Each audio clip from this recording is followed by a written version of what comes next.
Arizona is the canyon wren.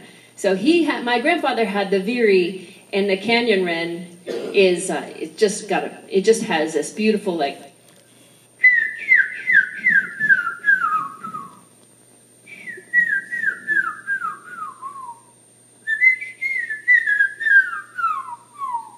And it's really just beautiful and light and airy, just kind of a downward spiral. And if you hear that just reverberating through the canyons, you'll never forget it. It's just a beautiful, beautiful call, unlike the cactus. Another reason to learn bird calls is to be able to identify something in silhouette. What about this guy?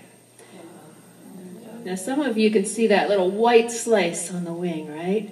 So that's actually not a mourning dove, but a white-winged dove, and we only get those once a year, right? Well, sometimes, actually, nowadays they stay year-round, but we used to only get them during the time when the saguaros were around. So they drink the nectar from the saguaros, and they eat the saguaro fruits, and these are the ones that go,